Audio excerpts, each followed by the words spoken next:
Hello everybody and welcome. Thank you for attending our first webinar for our exchange partners.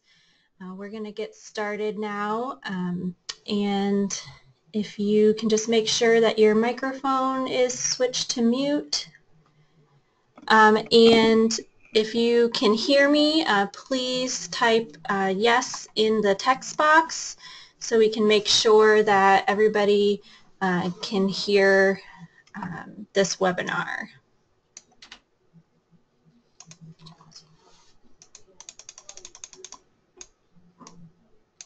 All right, great. So we're going to get started.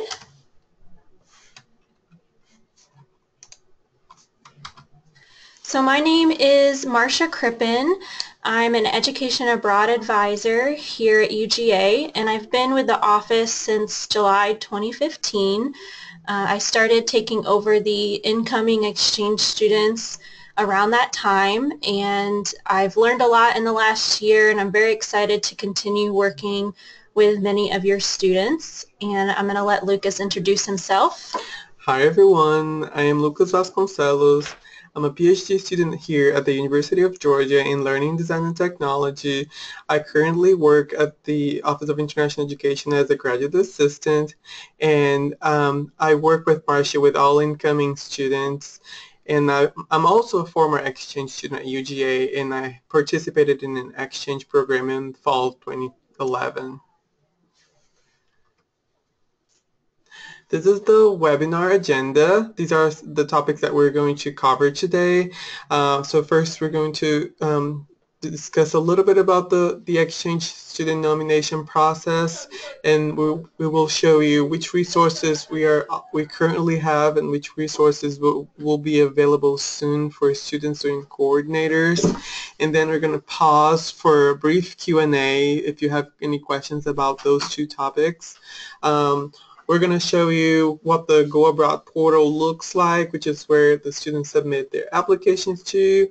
We will show the incoming exchange program brochure and very relevant information for students, and which important documents students need to submit. And we're going to finalize with another Q&A session. All right, so as you probably noticed in the email I sent last week, we do have a new nomination form. This is just to help us streamline the process and to stay organized with all of the nominations we're receiving. Colleen Larson is still the main point of contact when submitting the nomination, so she will be responding to those requests via the form. So if you have any questions about the number of students that you'd like to nominate, please reach out to her. But once we receive the request, you should be receiving an email from her, hopefully within about 5 business days or so. And just to touch on what's on the nomination form, if you haven't already viewed it, we just ask for our partners to update us with your name, email, and address in case there's been any changes, and so that we can keep our records accurate. And then to submit the proposed number of nominated students. And again, Colleen will respond to that proposed number. And then for each student, just listing really important information that helps us through the application process. And if you do have an official transcript already for your students that you're nominating, please also submit that. It's not a required document within the nomination form, but it really does help us through the application process.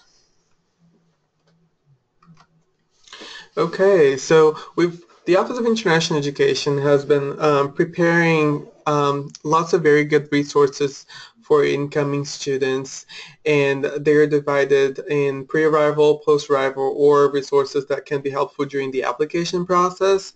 So in the first bullet, you can see that we're having the handbooks. We have 3 handbooks that we are preparing for students. The exchange application and the pre-arrival application will be available soon, and they'll be ready before students start applying to UGA, and they will be using those handbooks as resources and sources of information. In the post-arrival handbook, which you can see the cover on the right is already ready, and it will, and all of these resources will be posted on our website soon. As instructional videos, we also have them helping students how to create an account and searching for an exchange program with our portal, starting an application, and filling out their health immunization documents. And also, we will also make available the recordings for the webinars offered to students and to coordinators on the website. So we really hope that all these new resources that we're developing will help guide students through the process a little bit easier and hopefully reduce some stress and some questions that you may be receiving from them, and also the many questions that we receive as well. So now we're just going to pause momentarily. If you have any questions about what we've already covered, you can type it into the chat box, and we'll try our best to answer them.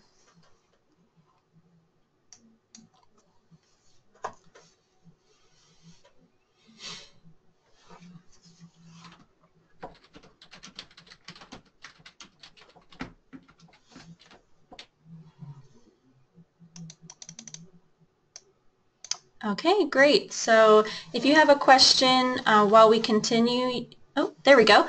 So how and when are handbooks sent to students? So once we complete the application handbook, we will be emailing it to our partners to deliver to students, but we will also make it available on the application page. And then once a student has started an application and we have their information, we'll also deliver it to them via email. So we'll make sure that there's several different ways that students will have access to it. They will be all online handbooks that students can view. For the post-arrival handbook, once they're on campus, currently we're just going to have that also online and available to students at the time of their arrival.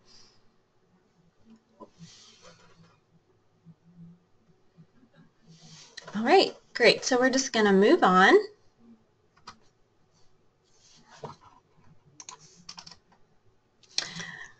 Okay, so we just wanted to show everybody our Go Abroad portal page in case you haven't viewed it yet, and point out the incoming exchange students tab on the left-hand side. We're in the process of updating this web page, so hopefully by next week we'll have the majority of our resources available on that web page. That's also where your students will be able to access the application for applying. Of course, we sent you the link and we'll be emailing the link to the students that you've nominated, but they can also access the application and the instructional videos and the application handbook from that section of our web page.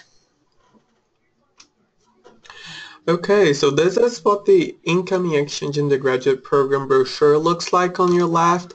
The program brochure contains very important information, and we usually ask students to review that information before starting an application with us. Information includes the how the UGA campus or the College Town of Athens, the exchange program information sheet, the course, how to submit course requests, suggested courses for English as foreign language learners, the program costs, on-campus housing, meal plan, and the Disability Resource Center. So once your student applies and starts their application, there's several different components of the application that will need to be completed in the first stage. First are the questionnaires. So once they submit this information, it will automatically check off as received within the system. The signature documents are important information that we want to confirm that students have read, so they're just digitally signing these signature documents. Some of these are to prompt them to begin certain steps, such as submitting the health form. That signature document isn't the actual submitting of the form, but just to give them that information about the form and so that they can begin doing it. Also to make them aware of the health insurance requirement, to get them to begin submitting course requests, to make them aware of the immigration process, and also we have a authorization to release their UGA transcript that just allows us permission to send them their transcript once they've finished a semester at UGA. The other component of the application are the materials. All of these are submitted via the attached documents section where they will upload a file and select the document type. Once a document is uploaded, it typically takes us about 2 to 3 days to check that as received. So all of the material submissions will be marked received by either Lucas or I. So some students get a little impatient about this or they're confused about how it's going to be checked off. So it's not checked off once they upload it, and we do have to review it and then confirm before we mark it as received. So now we have a list of important documents that students usually have to apply to the application. First of all, the health immunization documents we strongly recommend, and we would appreciate if you could encourage students to complete the health immunization documents at their earliest convenience, because it definitely takes time to get the full document completed. Sometimes students need to take more than 2 doses for a specific vaccine, and it's required that the student takes the second dose after 20 days, the first one 20 days after the first one. But the first document is the certificate of immunization. You can see the link on the right, and the second one is the tuberculosis or TB screening form, and the third link also has more information about vaccines required by UGA for registration.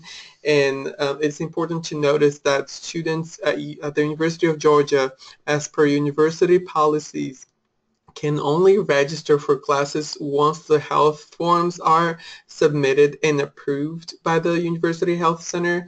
And sometimes if students don't complete the full document, or if there is one little problem with the dates, then the additional cycles of revision are necessary and the student has to fix it up and submit it again. So the earlier they complete the health documents, the better, and the earlier they will have access to a course registration. Now, important instructions. So the health forms must be approved by the University Health Center. It may take 3 to 5 business days after they submit the documents, because we receive a lot of documents in the health center as well. If they're not properly filled out, it may be necessary to revise the form with a doctor or a physician. The vaccines should not be taken before 1 year of age or more than 10 years ago, otherwise they expire. The second dose usually should not be taken less than 28 days after the first one, and the tetanus vaccine should not be older than 10 years. So if one of those 3 last bullets occur, then additional doses may be needed. One of the main reasons that students are not able to register on time is because of the health immunization form being delayed. So that's just why we like to stress that students begin it as soon as possible so that they can begin to register as soon as possible and hopefully get all of the classes that they need to take here. Another important document is the home university transcript. If you have the student transcript available, you can submit it with the nomination form. But if not, then the student would not have to resubmit it again during the application. But if not, the student can definitely upload it to the portal. The applicant should submit an official scanned copy of the transcript in English. And if the university does not issue documents in English, the original document should be translated by a certified translator, and both scanned copies should be uploaded to the Go Abroad application. And if the transcript doesn't contain the in progress subjects, which are the subjects they're attending during the term when they're applying to UGA, then they are also required to upload a Word document listing which courses or subjects they are taking that are not included in the transcript. And all of this information helps us request the courses on their behalf by the departments in a quicker manner. So we just hope that we can get the courses for your students as quickly as possible. So that's why we ask for the in-progress subjects as well, because it can help students get into classes that they would like to get into. As for the English the English proficiency score, the University of Georgia accepts the TOEFL or the IELTS English score, which means that other tests are not considered valid by the university. So if a student asks you if a Cambridge test or some other type of English proficiency score can be accepted, please advise them to take the TOEFL or the IELTS English score at their earliest convenience. A scanned copy of the official test report must be uploaded to the portal, and once we receive it, we are going to check it off, and unofficial documents cannot be accepted. We would appreciate if you could encourage them to take the test as soon as possible, as it may take a couple weeks for the official score report to be available. The minimum scores for undergrad students are 80 or higher for the TOEFL test and 6.5 or higher for the IELTS. And for graduate level applicants, the UGA Graduate School requires them to submit the TOEFL scores electronically via ETS. They can add the graduate school code, which is 5813, and ETS will submit the TOEFL score on their behalf.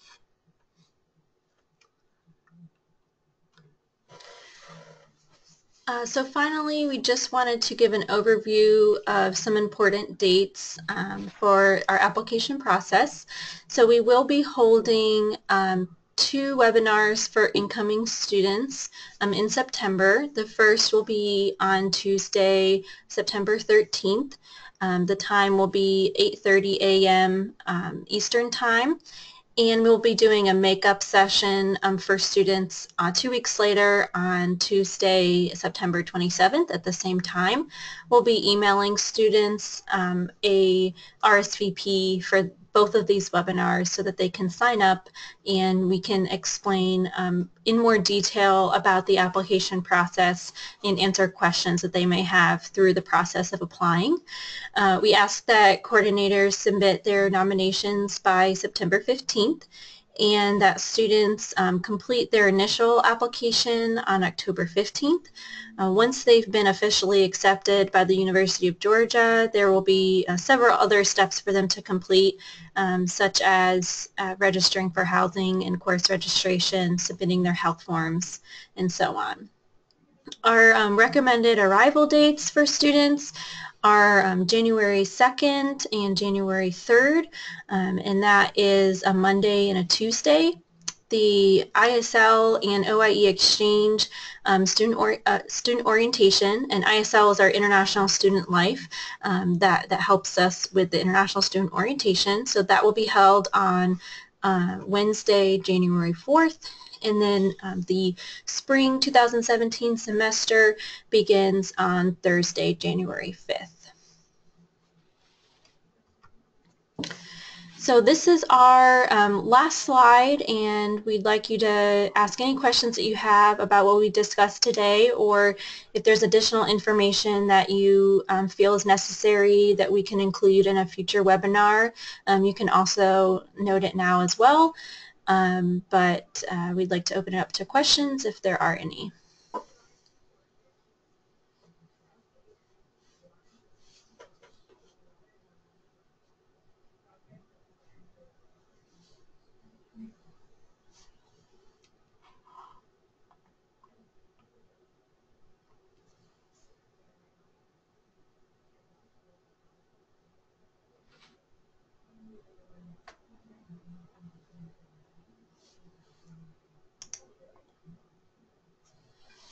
Well, if there are no questions, we would just like to thank everybody for attending. This is the first time we've done a webinar, so it's good that we finished much earlier than we expected. If you have any suggestions again about future information that you'd like to have, we'd be happy to hold additional webinars, so please feel free to email me with suggestions and also any questions that you may have on behalf of your students through the application process. And if you haven't already submitted your nominations, we look forward to receiving them. And we're going to make the link available to the video via email and on our YouTube account as well. So feel free to return to the video if you would like to watch it again. All right, everybody have a great day or a great evening wherever you may be. Thank you. Thank you. Bye-bye.